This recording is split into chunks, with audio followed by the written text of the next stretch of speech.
Another day, another installation ng cabinet. Tara, samahan nyo kami mag-install dito lang sa Taytay Rizal. Simula San Jose del Monte, Bulacan hanggang Taytay Rizal, inabot din kami ng almost 3 hours sa biyahe. As usual, second floor po itong paglalagyan natin ng cabinet. Sa posisyon ng bahay nila ma'am, hindi nga kaya i-deliver or ipasok yung cabinet sa bahay nila ng buo. Kaya kailangan talaga dito a-assemble sa loob ng bahay nila. Buti na lang meron ng 4J furniture na kaya gawin to. Dito sa kaliwang side ilalagay yung cabinet. At kung mapapansin nyo, meron na nga dyang mga pyesa na nakabuo na. Ginagawa na namin to sa shop para hindi na siya mag-consume ng oras dito sa customer.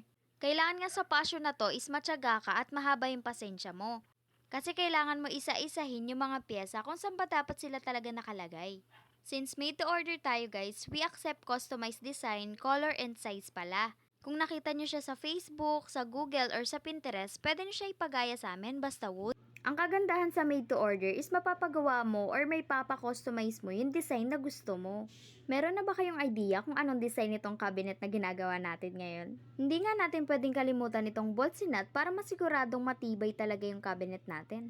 At dito nga almost nasa 50% na siyang tapos. Tignan nyo naman, napakapulido ng gawa, 'di ba? Dito sa part na to is kailangan nang itayo yung cabinet since tapos naman na ma-assemble yung kailangan na nakahiga. Lahat po ng cabinet natin is meron siyang backboard para hindi po siya mapasukan ng kahit anong insekto sa loob. Inabot din kami ng almost 3 hours para ma-assemble tong cabinet. For reference, ang height pala nito is 72 inches, ang lapad naman is 60 inches. Gumagamit na rin tayo ng nail tucker para mabilis nating mapako lahat ng backboard. Kasi kung mamanu-manuhin mo yan, baka bukas ka pa matapos. Char! Habang naglalagay sila ng backboard, is nilalagay naman na dito yung salamin para sa may secret vanity. Ang kagandahan nga dito is hindi mo mahahalatang meron pala siyang taguan sa loob since wala siyang handle. Pwede nyo siya lagyan ng pabango, lotion at iba pa. Since masikip yung daanan, kailangan din naming hatiin yung backboard para magkasya to sa daanan. Kung napapansin nyo, gumagamit pala tayo ng metal guide para mabilis buksan yung mga drawer. Onting kembot na lang, malapit na nating matapos tong cabinet ni ma'am. Ganito nga pala yung itsura sa likod para siguradong hindi makakapasok yung mga insekto. Meron na din tong mga footing sa baba para movable siya para kung gusto nyo ilipat siya ng pwesto, magagawa nyo. At syempre, yung mga pintuan natin dito is hydraulic siya. Ibig sabihin, soft closing siya, hindi siya lagapak pag sinarado. Ang ginagamit na din natin ditong hangiran is yung bakal talaga, hindi stainless, para siguradong matibay kahit mabigat na damit yung nakasampay. Syempre, kailangan natin mag-double time, kaya yung isa habang nagpipintuan, yung isa naman is nagwa-wiring para hindi sayang yung oras.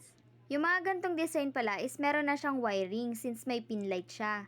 Meron na din yan naka-install na switch and outlet. Bakit kaya ganun no? Yung salamin pag nalalagyan ng ilaw sobrang ganda. Nililinisan na rin po namin yung cabinet para magamit nyo po agad. Thanks God, natapos rin.